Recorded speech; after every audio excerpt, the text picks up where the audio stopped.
amambe amane amambe amane amambe amane amambe amane mangese selase zere arame mangese selase zere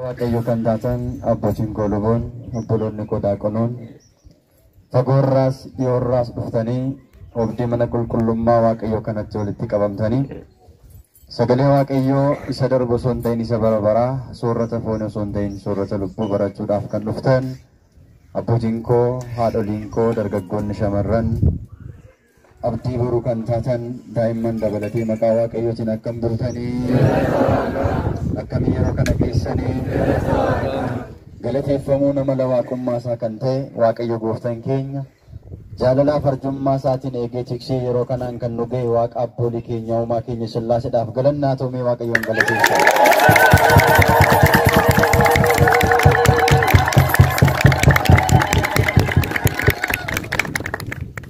jaalala isaatiin dukkana hamaa kaleessa galgalaa keessa nu dabarsee gaarummaa isaatiin nu eegee jireenya keenya nuuf eebbisee jisicha keenya irraa nu kaasee waan hundumayyuu nuuf mijeessee kan yoona nu ga'eenyudha Waaqayyoodha kan nu eegeenyudha Waaqayyoodha kan saatii kanaan nu ga'eenyudha Waaqayyoodha Waaqayyoon uumaan keenya yeroo nu eegutti aduu kana gaafa nu baasu dachee kana irratti biqila biqilchee gaafa nuuf magarsee akka itti gammanu nu taasisu gatii nurraa fudhateera gatiin isaaf ta'u maal galateessaa Waaqayyo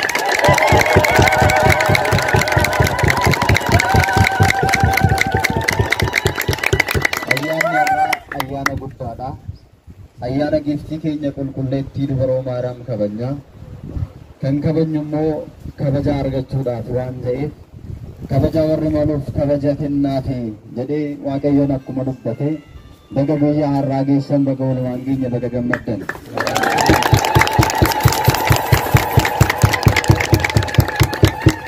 daqiiqaa muraasaaf sagalee Waaqayyo waliin barannaa Waaqayyo gooftaan si wajjin jira jedha sagaleen guyyaa irraa kana waliin ittiin baranna mee jedhaa hundi keessan Waaqayyo gooftaan si wajjin jira garanni fulfinni Waaqayyoof haa ta'u amiin jecha kana wangeela Luqaas boqonnaa 1:28 irraa kaasnee gaafa dubbisnu ergamoota Waaqayyoo keessaa hangafa ergamootaa kan ta'e ergaa misraachuu ilmaan namootaatti yeroo hunda kan himu hangafa ergamootaa kan ta'e qulqulluu Gabri'eelin samiirraati Waaqayyo abbaa biraati balali'ee gara biyya Naazreet bakka Galiilaa jedhamtu gara giftii keenya qulqulleetti dubaroo maaramitti dhufe galanni fulfinna Waaqayyoof haa ta'u.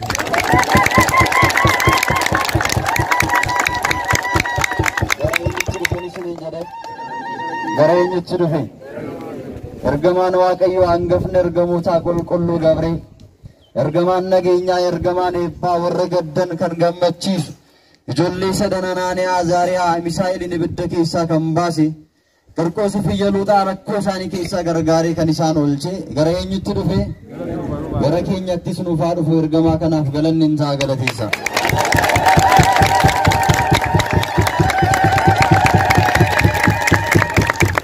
maaliif jechuu dandeessu ergamoonni Waaqayyoo naannoo warra Waaqayyoon sodaatanii naannoo warra Waaqayyoon jaallatanii naannoo warra Waaqayyoon jaallatanii seera Waaqayyoo eeganii ni buufatu isaanis ni oolchuudha.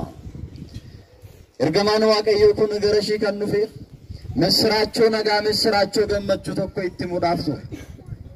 addunyaan kun cubbuudhaan guutamtee sababii Addaam fi Hewaanin balleessaa isaaniitiif jecha Eden Gannat keessaa baanii garbummaadhaan waggaa 5,500 akka isaan jiraataniif itti murtaa'e. Addaam garbicha seexanaa, Hewaan garbitti seexanaa akka ta'aniif itti murteeffamee kan ture. Qulqulloonni Waaqayyo yeroo hunda garbummaa kana jalaa ba'uudhaaf gara Waaqayyotti bu'aa turan. Gareenyitti bu'aa turan. Garbummaa jalaa ba'uudhaaf, bilisummaa argachuudhaaf, jireenyi isaanii akka isaanii qajeeluuf, Waaqayyoon akka isaanitti araaramuuf gara Waaqayyotti bu'aa turan.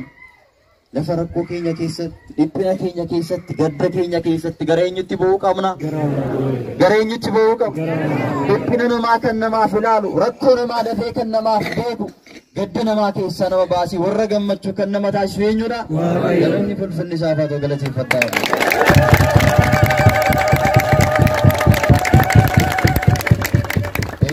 Ummata Waaqayyoo yeroo baay'ee Waaqayyo gadda kana keessaa nu baasi, garbummaa kana keessaa nu baasi, bilisummaa nuuf kenni, jireenya keenya nuuf eebbisi jedhanii bu'aa turan. Aarsaa hedduu dhiyeessanii Waaqayyoof aarsaa kaffalaa turan. Aarsaan isaanii garuu garbummaa jalaa isaan baasuu hin dandeenye. Kanaafidha Waaqayyo gooftaan keenya samiirraati abbaan ilaale rakkina ilmaan namootaa furuudhaaf garbummaa jalaa ijoollee Addaam hunduma baasuudhaaf jecha isaa sagalee isaa dhugaa sana gara biyya lafaatti erge. Biyya lafaa keessaa immoo haadha keenya qulqulleetti dubaroo Maariyaam filatee gadameessa ishii keessa bulee gaafa eegaatii addunyaa kanarratti ilmaan namootaa dhiphinaatiin rakkachaa turan. Samii fi lafti walirraa fagaatee kan ture, eebbi kan dhabamee ture, eebba kan fiduu danda'u tokkicha ilma isaa kan ta'e gooftaa keenya Yesuus Kiristoosin gara biyya lafaatti erge.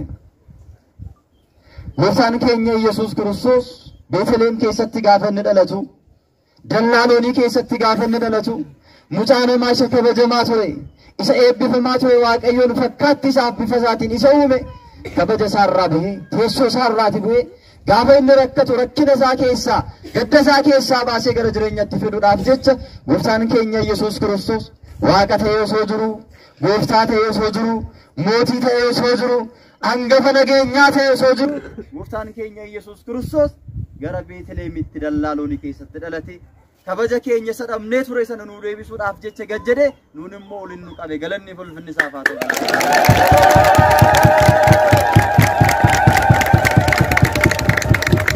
Nageenyi kan argame samii fi lafti walirraati fagaattee kan turte, ergamoonni Waaqayyoo fi dhalli namaa walirraa fagaatanii nageenyi kan dhabamee ture, gammachuun kan dhabamee ture, ergamoonni Waaqayyoo samiirraa balali'anii dhufanii har'a magaalaa Daawititti fayyisaan qorichi Yesuus Kiristoos isinii dhalateera. Innis immoo fayyisaa biyya lafaa jedhama. Warri dhukkubsatan kan ittiin fayyan, jireenya bara baraa kan ittiin argatan jedhanii ergamoonni Waaqayyoo fi dhalli namaa waliin faarfachuu, waliin ililleedhaan galateeffachuu jalqaban ilaala. Sabaa sagal warri jedhaman ba'aa fagoorraa, biyya fagoorraatii yaafatanii fayyisaan addunyaa Yesuus Kiristoos dhalateera gaafa jedhan urjii ilaalanii, bakkalcha ilaalanii, bakkalcha ilmaan namootaa, ifa ilmaan namootaa kan ta'e Yesuus Kiristoosiif sagaduudhaaf dhufan. Galanni ulfinni isaaf haa ta'u. Baroota baay'eedhaaf ifti keenya nu jalaa dhokatee kan ture, ibidda keessa kan turre, gadda keessa, dukkana keessa kan turre, har'a Yesuus Kiristoos ifa addunyaa kan ta'e Kiristoos nuuf dhalateera. Isaas immoo galata galchuu qabna jedhanii gaafa isaan gara Beetlehemitti dhufan egaati achumatti immoo ollaa isaanitti Heroodis namichi jedhamu mootichi biyya lafaa dhiphachaa ture ilaala. Dhalachuu isaatiin addunyaan ni dhiphate, dhalachuu isaatiin daabiloos ni qaana'e, dhalachuu isaatiin kiristaanonni warri Waaqayyotti amanan, warri fayyina Waaqayyo eeggatan ni gammadan. Ergamoonni fi dhalli namaa hundumtuu waliin faarfatan. Galanni ulfinni isaaf haa ta'u.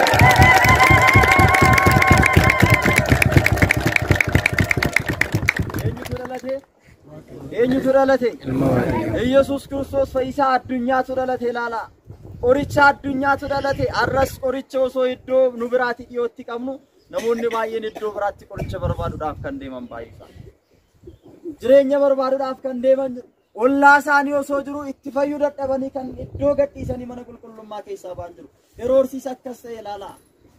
Dhalachuu isaatiin qormaanni baay'ate. Sababiin isaa Addaam fi Hewaan badii isaan balleessanii yakka isaaniidhaaf jecha gaafuma 5,500 hunda kan nurratti murtaa'e nurraa kaasuu kan nuuf Yesuus waan ta'e isa ajjeesuudhaaf jecha Heroodis maal godhe?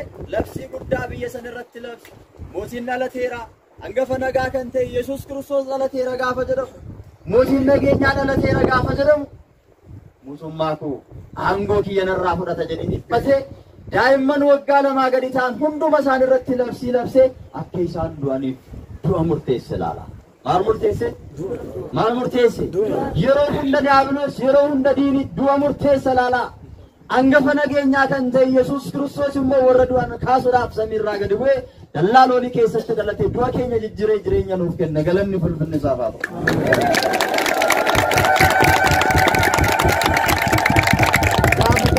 Ijoollee hedduu dallaa achi keessatti kan argaman naannawaa Yerusaalem keessatti kan argaman hundumti isaanii walitti sassaabamanii akka isaan ajjeefamaniif murteesse. Gaafa kana ergamaan Gabrieliin dhufe Yoosefitti mul'ate. Yaa Yoosefi kai haadha isaa fi ilma isaa fudhadhuuti. Haadha fi mucaa fudhadhuu gara biyya Gibsitti baqadhuuti jedha. Haadha fi maal fudhadhuuti? Haadha isaa fi maal fudhadhuuti? Haadha isaa fi maal fudhadhuuti? Mucaa fudhadhuu gara biyya Gibsitti baqadhuuti jedhe laala ergamaan Waaqayyoo qulqulluu Gabrieliin. Nuti ijoolleen Ortodoksii ijoolleen Sawaayidoo haadha addaan baasnee mucaas addaan baasnee amannee hin beeknu. Galanni ulfinni isaaf haa ta'u.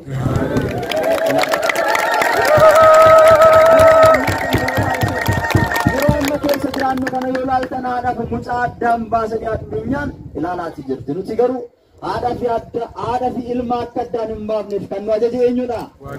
Waaqayyooti. Ergamaa Waaqayyo qulqulluu Gabrieliin Yoosefitti mul'ate dhufe mucaasi haadha fudhadhuu Gibsitti baqadhuuti. Gaafa kana innis tole jedhee nama qulqulluu kan ta'e nama gaarii kan ta'e Yoosef haadha keenya qulqulleetti dubaroo Maariyaam mootii nageenyaa kan ta'e Yesuus Kiristoos mucaa namaa isa barbaaduudhaaf jecha namummaa isaa isaaf deebisuudhaaf nama ta'e kan dhufe Yesuus Kiristoos fudhatee harreetu qabatanii Solomee jedhanii Yoosaaf jedhanii namoonni kun hundumti isaanii gara biyya Gibsitti baqachuu eegalaniidha.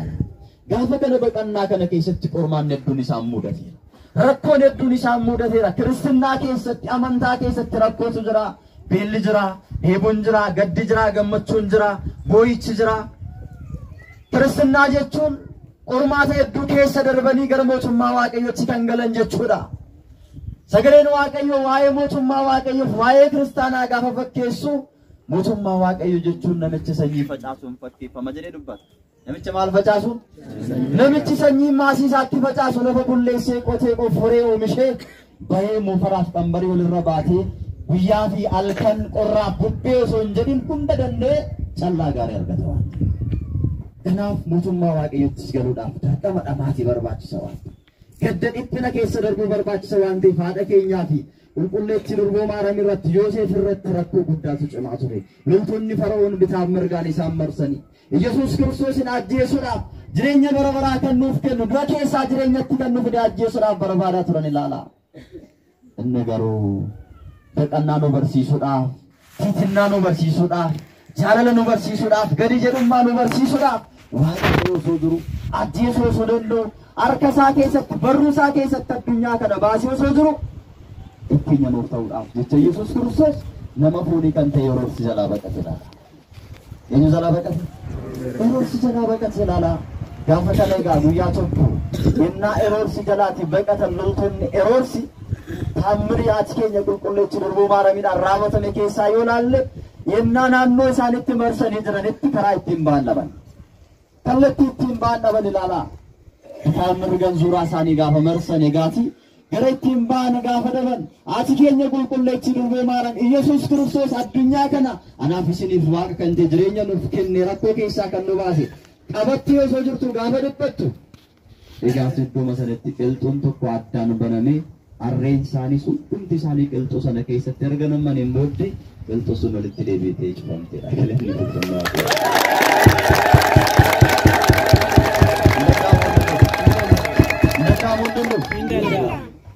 Nuuf danda'amaa garuu samii kana utubaa malee kan dhaabe dachee kana risaa malee kan dheerse nuti mana ijaaruudhaaf utubaa meeqa kan dhaabnu isaaf danda'ame moo hin danda'amne? Hin danda'ama isaaf galannaa ta'u galatiisa.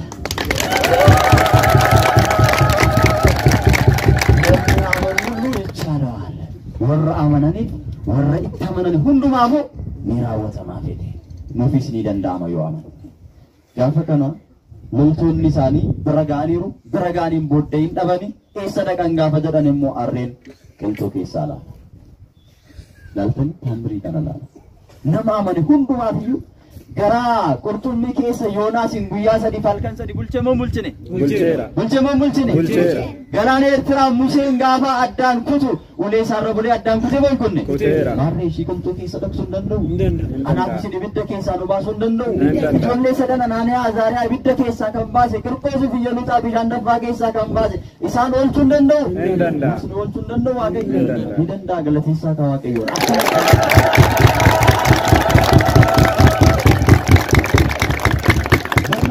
Gaafa gabaabsinu isa darbanii deemanii gara biyya Gibxii gahanii gaafa biyya Gibxii gahan hanga biyya Gibxii gahanitti hanga deemsa isaanii kana gidduutti rakkoo guddaa isaan qunnamaa ture. Biilaaf dheebuun hedduun jira. Iddoo tokkotti haati keenya qulqulleetti durboomaadhaan guyyaa irraa kana sababeeffannee kan kabajnu maal jedhama guyyaan irraa? Dabra Mixmaaq. Maal jedhama?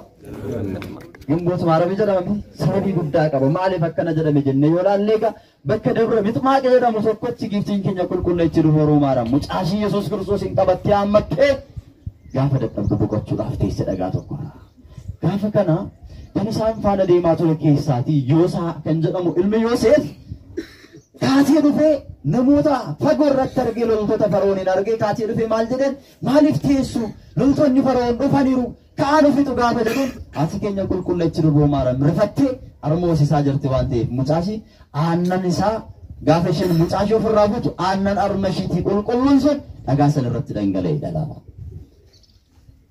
Loltoonni Heroodis ennaa ishee ari'uudhaaf yookiin immoo ishee ajjeesuudhaaf dursanii dhufan aannan suni bishaan Edoom keessaatii kan dhangala'u caalaa harka 10 kan addaatu aannan kee qulqulluu harma keerraa kan na oosiste siif waan ati yaadde siifarraa wadda jedhee kan waadaa galeef Yesuus Kiristoos harma ishee keessaa qulqulluu sana keessaa aannan dhagaa sana irratti dhangala'e. Amma ammaatti iddoon sun addaati aannan ishee akkasumatti mul'ate hafeedha. Gaafa kana Yesuus Kiristoos akkana jedhee waadaa galeef yaa haadha koo jedhee ati na faana gidiraa argiteetta dhiphina argiteetta ijoollee kee fi warra maqaa keetti amanan hundumaaf waadaa akka ta'u iddoo kanatti mana qulqullummaa siifan ijaarare. Galanni ulfinni Waaqayyoof. Iddoo kanatti maal siif ijaara? Mana qulqullummaa. Iddoo kanatti mana qulqullummaa kee siif ijaara. Taabonni kee iddoo kanatti hin gala. Sabni hundumtuu maqaa keetiin dhufanii iddoo kanatti hin fayyu. Erga jedheen hin booddee Yoosaadhaan akkana jedheen haadha kiyyaa kan na deesse gadameessa isheetti kan na baatte rakkina hedduu kan na faana argite waan rifachiisteef iyyuu ammaaf nu faana deemtee hanga xumuraatti nu faana deemuu hin dandeessu waan ta'eef asitti boqottu jedhee achumatti isa boqochiise. Eenyu kan nama boqochiisu? Waaqayyoodha. Eenyu waan hunda gochuu kan danda'u? Waaqayyo. Kan boqochiise laala Yoosaan achitti boqotee isaan laala. Baay'een isaanii ba'anii kan karaatti hafan kan galuu dadhaban sababa adda addaatiin kan hafan baay'een isaanii. Yoosaanis sababii daddafee dubbachuu isaatiin osoo itti yaadin dubbachuu isaa haala isaa sababii rifachiiseef maal godhe Kiristoos hin boqochiise. Har'a garuu munaafiqoonni namoonni baay'een maalummaa haadhummaa ishee osoo hin hubatin haadha ta'uu ishee osoo hin hubatin garraamummaa ishee osoo hin hubatin dhiphina ishiin dabarsitee nuuf jireenya itti kennite inni abbaa ifaa abbaa bara baraa yoo ta'e ishiin haadha ifaati ifa jireenyaatu ishee keessaa ba'e kan hubachuu dadhaban waan baay'ee dubbatu. Waaqayyo isaaniif haa dhiisu. Waaqayyo isaaniif haa dhiisu. Maal amin jedhaa? Amin. Yooniseef maal hin miqqannaa? Waaqayyo isaaniif haa dhiisu. Amin. Kiristaanni yoo fayyu yoo waliif dhiifame Waaqayyo yoo nuuf dhiise kun kiristaanni tokko fayyuun nuuf waa guddaadha waan ta'eef. Kanarraa kan ka'e Kiristoos deemsa isaanii itti fufanii biyya Gibxii keessa innaa jiraatan hin beela'anii gidiraa adda addaa arganii guyyaa tokko baay'ee kan isin ajaa'ibu sagantaa kiyya gabaabsufan. Gaafa beela'an gara mana tokkotti goranii nyaata kadhachuudhaaf turan. Nyaata jireenyaa harka irratti baattee Gibxiin keenya durboomaadhaan Abraata jireenyaa harka irratti baattee anaaf isiniin oodhaa foon koo nyaadhaa dhiiga koo dhugaa ittiin jireenya bara baraa argadhaa jedhee kan nuuf laate Yesuus Kiristoos nyaata jireenyaa harka irratti baattee nyaata foonii kadhatteetti ilaala. Maal nu barsiisuuf? Gadi qabummaa nu barsiisuudhaaf, jaalala nu barsiisuudhaaf, kennaa bara baraa nu barsiisuudhaaf jecha Gibxiin keenya durboomaadhaan gidiraa kana hunda argite. Gaafa kana gara mana tokkotti goranii gaafa kadhatan hojjettuun ishii gadi baate. Tiimaan jedhamti haati mana sanaa. Eenyu jedhamti? Hojjettuun ishii immoo Gootimaa jedhamti. Gaafa kana gadi baatee Gibxiin keenya durboomaadhaan gaafa argitu addeessa barii ba'u bakkalcha barii ba'u fakkaata. Mucaan harka isheerra jiru Yesuus Kiristoos ijji isaa keessa laaluun kan hin danda'amne. Isa bukkeetti gaafa laaltu Solomee fi Yoosef harree qabatanii bukkee dhaabbatanii jiru.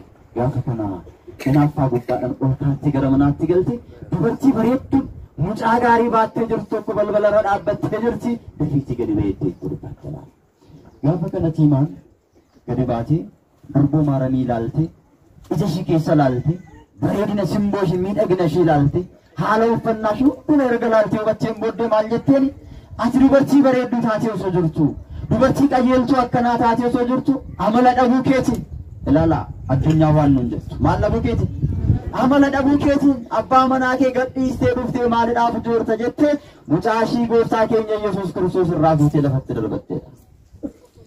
Laala addunyaan amma kana laala biyya lafaarra gaafa jiraannu addunyaan jireenya ishii keessaati akkaataa kanaan waaqayyoon ari'e ani isinis mana keenya keessaa Kiristoosin arganneera eroorsi Kiristoosin ari'eera tiimaan mana ishii keessaa Kiristoosin ari'ite ani isinoon ari'ini laata nariini laata mana keenya keessaa uffachuun of laaluun barbaachisaa waan ta'e ilaala macaafni qulqulluun akkasuma jedha innoo kunoo balbalarra dhaabbateen balbala keessaa boqotaa jira balbala keessa yoo raabanta keenya yaada keenya hammeenya jibba walirratti ka'u inaaffaa laphee keenya keessaa yoo qulqulleessanii Kiristoos seenee irbaatan faana yaada mana keenyaan saabichaa miti gaafa sana dhagaarummaan gaafa sana amantii qabaachuun keenya qiimii qabachaa laphee keenya waan hin taane yaada waaqa tolfamaa waaqessaa waan waaqayyoon jaalanne hojjechaa waaqayyoo waaqessaa soba isaa osoo sinitti ari'u muka lamaan qabatanii muka lamaan qoran kanaafuu laphee keenya yoo qulqulleessine laphee keenya seenee waaqayyoon lafaana jiraata kanaaf egaa tiimaan maal gooti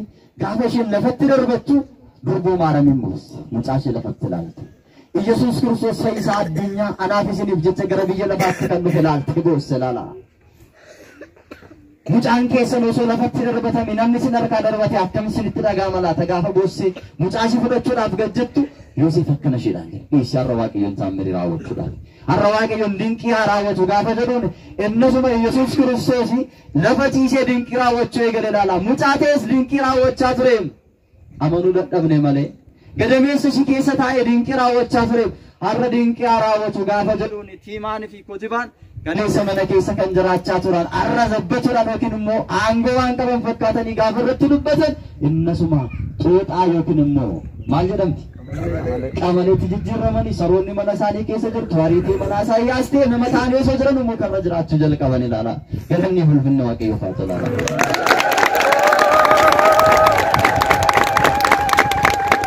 yaa mucaa koo nama ta'e jedha Salamoon daawwiti mucaa isaa Salamoon maal ta'e nama ta'anis bineensa kan ta'an jiru Nabukadnezar nama ta'ee osoo uumamee jiru gochaa waaqayyo sarraa barbaadu dhiisuu isaatiin maal ta'eera akka oolitti bineensa ta'ee marga nyaateera ilaala nama taanee nama kabajaa taasisee waaqayyo kan uume hojii waaqayyo hojjechuu dhiisuu keenya jaalala waaqayyo raawwachuu dhiisuu keenya ijoollee waaqayyo ta'uu dhiisnee baay'een keenya mana waaqayyo irraa bahanii diiyaabiloositti fannifamamaa jiran jiru nama taanii nama kabajamaa taanii osoo jiran qamalee ta'anii mukarra jiraachuu eegalan durboon maaramee fi gooftaan keenya Yesuus Kiristoos Solomee fi Yoosef mana sana keessa jiraachaa turan kanarraa kan ka'e gaati guyyaa irraa kana waggaa afur guutuu biyya Gibsi keessatti dabarsanii gooftaan keenya Yesuus Kiristoos gara Gibsiitti kan inni godaane sababiin isaa inni guddaan maaliif yoo jenne xaawwatii biyya Gibsi keessa jiru barbadeessuudhaaf waaqa tolfamaa balleessuudhaaf amantoonni achi keessa jiran fayyina bara baraa akka argatanii gara waaqayyootti akka deebaniif erga laasheen booddee guyyaa irraa gimbootii 21 irraa kaasee hanga gaafa guyyaa 25 mana qulqullummaa waaqayyo waadaa galeef sana waadaa isaan dagataa waadaa isaan dagatu nuti waadaa keenya dagata waa wareenii daganna oolmaa waaqayyo irraanfanna malee waadaa isaan dagatu waan ta'eef guyyaa gaafa harma isheedhaa ture iddoo kanatti mana qulqullummaa siifan ijaara jedhee akkuma waadaa isheedhaaf gale guyyaa irraa manni qulqullummaa ishee eebbifamee ijaarame xumurame iddoo sanatti kiristaanonni hundumtuu walitti qabamanii osoo isaan faarfachaa jiran bulaatii mana amantaa keessaan giftiin keenya durboon maaram gooftaa keenya Yesuus Kiristoos duuka buuta qulqulloota wajjiniin ifa guddaadhaan maambarii warqee irra teessee kiristaanota achi keessa jiran hundumatti mul'attee dhagalanni bulbulli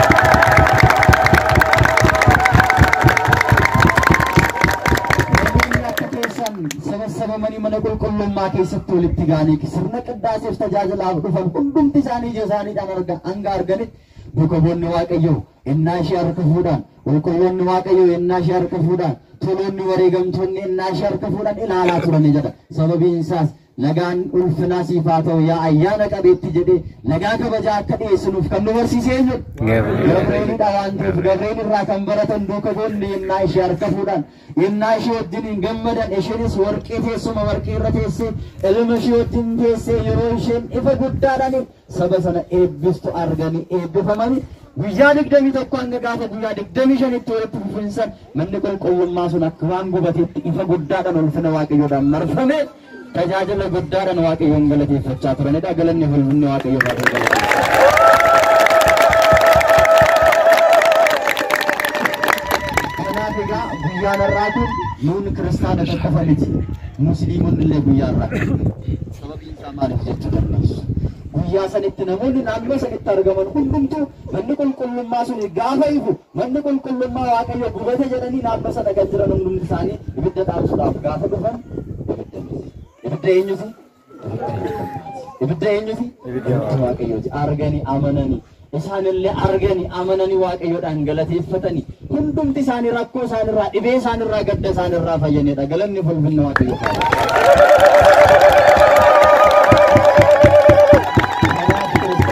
Waadaan shi waadaa guddaadha. Waadaa kana kan galeef waaqayyoodha kan galeefis ni raawwateef baay'een keessan dhukkubsattanii jiraachuu dandeessu.